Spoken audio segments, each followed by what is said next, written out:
আর এদিকে আমরা যে খবর দেখাচ্ছিলাম যে তাপস রায় তার মানভঞ্জনের চেষ্টা এবং এই নিয়ে অরিত্র আমাদের প্রতিনিধি আমাদের সঙ্গে রয়েছেন। অরিত্রর সঙ্গে একবার কথা বলবো সরাসরি। অরিত্র, গোটা যে ঘটনাটা আমরা দেখলাম যা যা হলো তনিশা দেখবো আমরা তাপস রায় কি বলছেন এই মুহূর্তে সাংবাদিকদের মুখোমুখি হয়েছেন, শুনি। এইগুলো আমাকে খুবই তাড়না দিয়েছে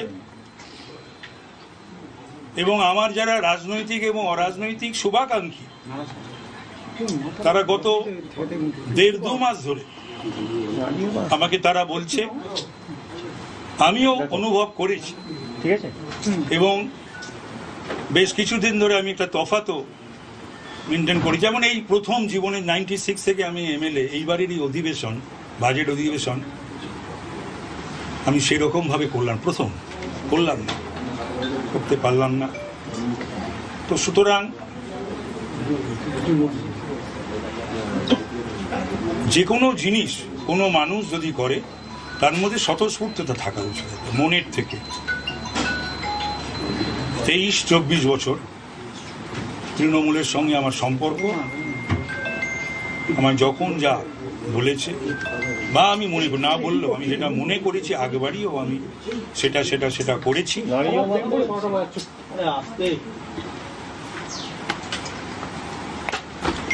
কিন্তু আমার বাড়িতে একটি ঘটনা ঘটে যায় 12ই জানুয়ারি, সেটাও একটা বিষয়, যদিও মুখ্য বিষয় দুর্নীতি এবং সন্দেশখালী। তার পরের বিষয় আমার বাড়িতে ইডি অভিযান। আজকে 52 দিন দল আমার পাশে দাঁড়ায়নি। কেউ ফোন করে আমার পরিবারের লোককে, অথচ মানে আমার স্ত্রী, আমার ছেলে তো বিদেশে, মেয়ে, এদের কনসোল করেনি, আমাকেও ডাকেনি বা ফোন করেনি। এবং এটার পেছনে সকলে জানে আমাকে 40-50 জন আমাদের দলের আমাকে ভালোবাসে, এরকম রাজ্যসভা লোকসভার এমপি, এমএলএস, মন্ত্রীরা এবং আরও বিদগ্ধ ব্যক্তি, সাংবাদিক কুল এবং অরাজনৈতিক যারা খবরাখবর রাখে তারা আমাকে বলেছে যে এর পেছনে আমার দলেরই কেউ কেউ আছে।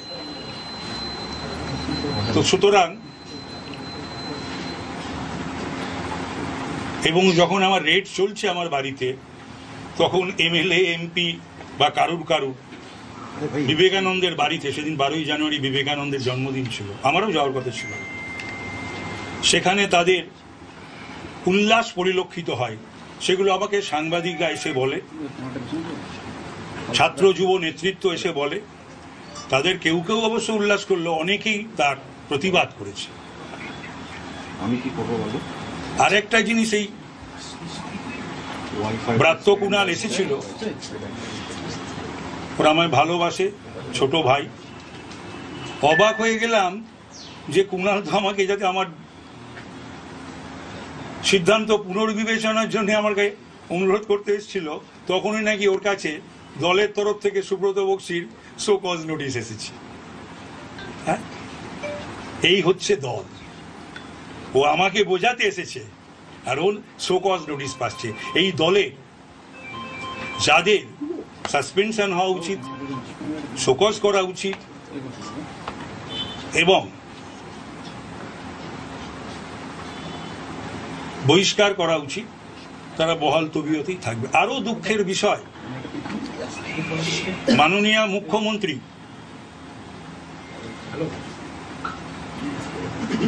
সেদিন অবশ্য বিধানসভায় আমি ছিলাম না, শারীরিক কারণে, তিনি যখন বক্তৃতা দিলেন বিধানসভায়,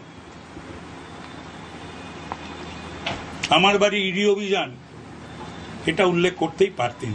তিনি শেখ শাহজাহানকে ইডি টার্গেট করেছে সেটা বললেন। সব মিলিয়ে এগুলো আমি বড় আহত, আঘাতপ্রাপ্ত। আর আমি, আমার ইন্টিগ্রিটি এবং ডিগনিটি ইন পলিটিক্স কারোর অজানা নয়। এই কদিন আগেও শুভেন্দু যে সাসপেনশন হয়েছিল তার মুসানের মুভারও ছিলাম আমি অ্যাসেম্বলিতে। এই ললিত ঝা নিয়ে বিজেপির রাজ্য সভাপতি সাংসদ সুকান্ত মজুমদার যখন তারা করবেনি, প্রতিপক্ষ আমার বিরুদ্ধে 100 বার করবে, কিন্তু নিজের দলের লোক যদি করে বা বলে সেটা বড় দুর্ভাগ্যের বিষয় হয়ে দাঁড়ায়।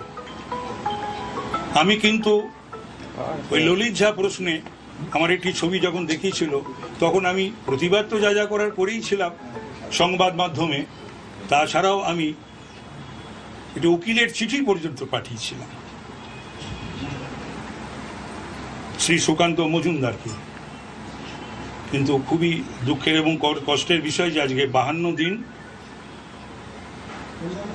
মাননীয় মুখ্যমন্ত্রীর ডাক পাইনি, আমার মিসেস বা কন্যা তাদেরও কনসোল করেননি।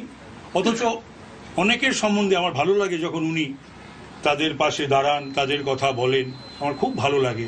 আমিও আশা করেছিলাম আমার এবং আমার পরিবারের এই ক্রিয়েটেড একটা যে ইডি অভিযানে বিধ্বস্ত আমি এবং আমার পরিবার, তার পাশে দল বা মাননীয় মুখ্যমন্ত্রী দাঁড়াবেন, তো সেটা আমি দেখিনি।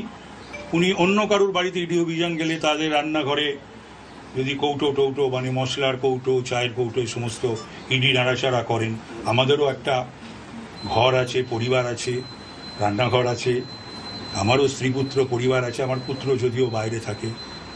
এগুলো নিশ্চয়ই আমার হৃদয়কে ভারাক্রান্ত করে, নাড়া দেয়। নমস্কার।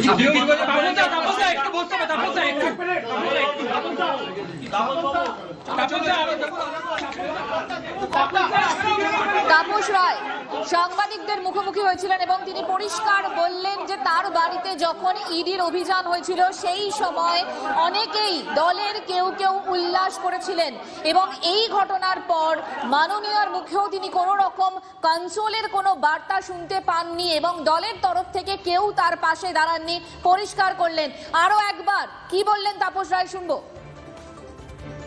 রাজনৈতিক শুভাকাঙ্ক্ষী তারা গত 1.5-2 মাস ধরে আমাকে তারা বলছে, আমিও অনুভব করেছি, ঠিক আছে, এবং বেশ কিছুদিন ধরে আমি একটা তফাতও মেনটেন করি। যেমন এই প্রথম জীবনে 96 থেকে আমি এমএলএ, এইবারেরই অধিবেশন, বাজেট অধিবেশন আমি সেরকম ভাবে করতে পারলাম না। তো সুতরাং যে কোনো জিনিস কোনো মানুষ যদি করে তার মধ্যে স্বতঃস্ফূর্ততা থাকা উচিত, মনের থেকে। 23-24 বছর তৃণমূলের সঙ্গে আমার সম্পর্ক, আমার যখন যা বলেছে বা আমি মনে করি